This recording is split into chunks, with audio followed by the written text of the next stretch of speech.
I was remembering the time when we went to eat and there was a woman sitting outside on the ground with a baby in a carriage and her husband, and I didn't even look at them twice. I feel almost ashamed, but I have to say it to show the meaning of the story, because I just thought, oh, they're probably traveling or whatever. And I remember Mahashamrat looking at them and really with concern, and he said, are they okay? Do they need help, do you think, to Bhavatarini? And Bhavatarini didn't say anything that I knew what she was going to do, but she just stepped out of the car and walked over to them and kind of looked around, and she said, are you, oh, that's a nice baby carriage you have. It's really interesting, you know. But I realized she was really checking on them, and then she got back in the car, and Mahashamrat said, are they okay? Do they need help? And yeah, they're okay. And we turned on the car and left. And then that's just a tiny example of how I think they look out for people that they don't even know, and I don't know anyone else like that, really. You're a real example for me and for everybody. I had the honor and the joy of driving Mahashamrat and Bhavatarini when they came to New York. And one evening, Shrita and I picked them up at the airport. And on the way to the hotel, we stopped at Anagrama. And we were sitting at that long table near the kitchen. And I was sitting on this side, facing the door.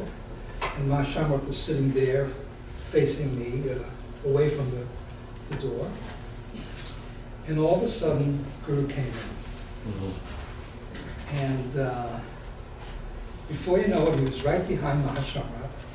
And he put his hands on Mahashamrat's shoulders.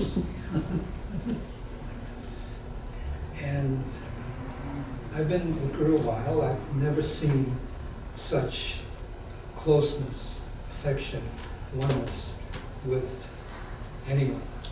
Perhaps maybe with some kids, some little kids, but never above. One more thing.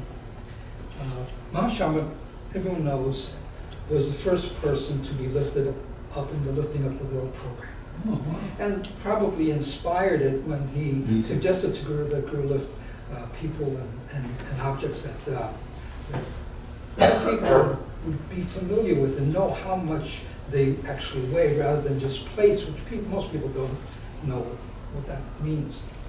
So, but what may not be as known is that Mahashamrat is the most lifted person, and Mahashamrat and Bhavatarini are the most lifted couple. Wow. I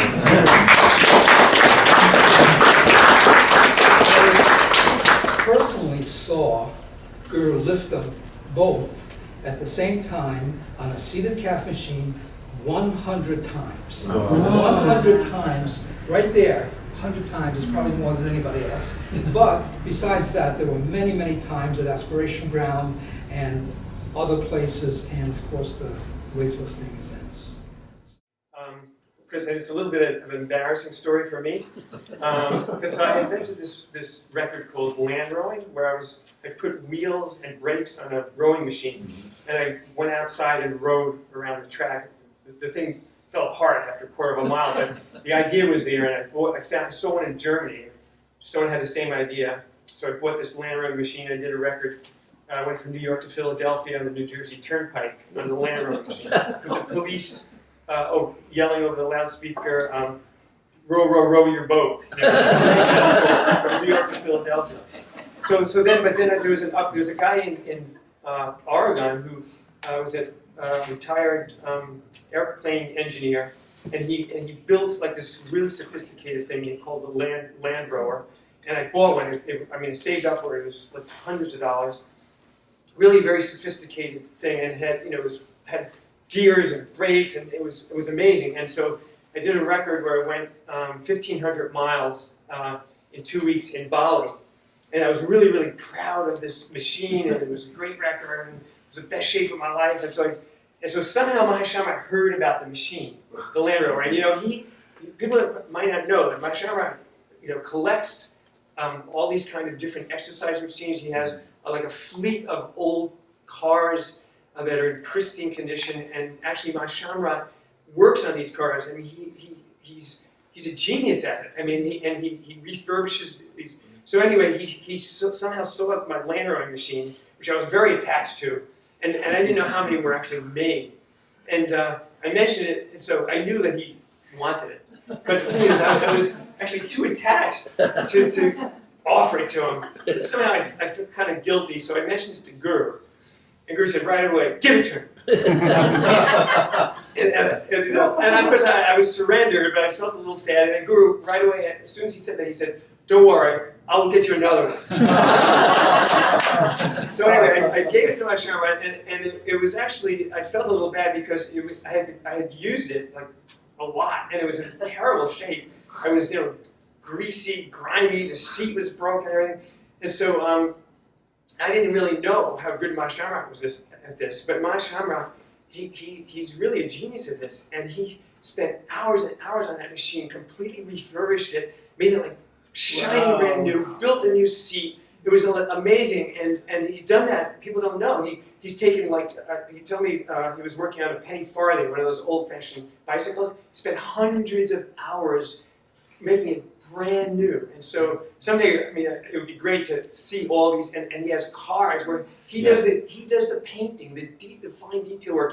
He's built rebuilt cars. I mean, it's a side of him that most of us don't know, but it shows that you go all in on everything that you do. You're a perfectionist. You do everything perfectly. And we're so grateful that you've gone all in with us and with Guru. Yeah. We do our sort of relationship with Mahashamrat Bhavatarini is through the Peace Run. And every year we go, or every second year we go to their place.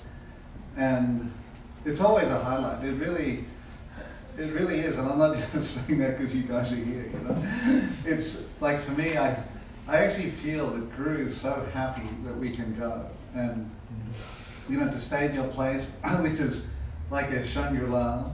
And at some point in the evening, as we were there this year, somehow Bhavatarini let it be known that there were bears around. And all the boys were like, oh yeah, we're in a cat.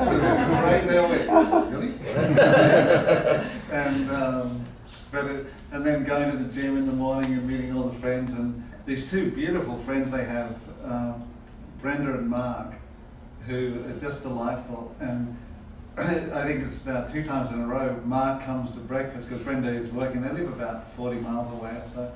And Mark picks up the tab for breakfast, which he's so humble. And Mahashamrat lets the cat out of the bag by saying, oh yeah, Mark's getting breakfast. And Mark goes, come on.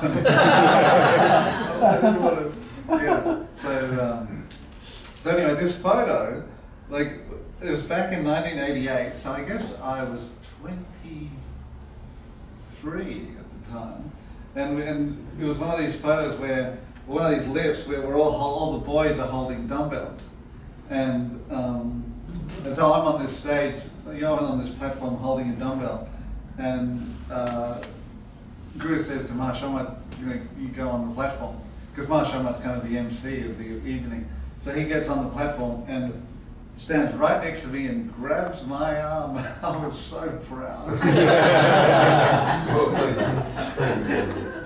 I want to skip to 2007, in June. Then I got a call that I could come to Philadelphia, and people could come, and we heard that that was the Strongest Man contest. And so I went there, and it was really hard to get there. For some reason, the flight was late, and I was like praying I could make it, and I just made it, As Guru's walking in, and I see you came, and I was so thrilled.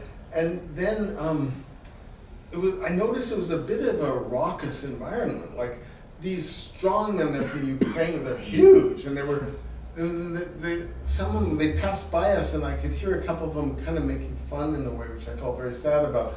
Like, who are these people all look so quiet and so, anyway. And so then it was time for Guru to lift them. And the MC, who's always our supreme MC, is Mahashamrat. I thought, oh my God, this is going to be a challenge. This is going to be even Mahashamrat, you know. So these macho guys from Ukraine, from here, there, everywhere. And Mahashamrat gets up there and he says, he just starts talking with such power, and they have so much regard for you, like you're their hero, you know. And you start talking and say, I want to tell you something. This man is about to do something I wouldn't even attempt to do. And you see their faces are completely, they're starting to go, like, I got so much joy from that. You know, they're in their 20s and they're like, oh, I see. So this is different than what we thought, you know. And so he said, now, and then they go, and then Guru lifts them all on his shoulders on the overhead platform. All together, right? All together. And then before it, you said, now this is something I wouldn't even attempt to do, even in my prime. And then Guru said, and now give Guru a boost, everyone. And I was like so in awe of you, because you completely transformed, like, what was a very, very, very hard. I felt really bad for Guru, and I know how your magic, your power, as Ranjana said, from centuries, from lifetimes, you bring like this presence, and we're so blessed. I mean, every time I'm in your presence, I feel like, you know, I'm with Guru, and it's like a great blessing for all of us to be with you. So I just want to thank you both for blessing me.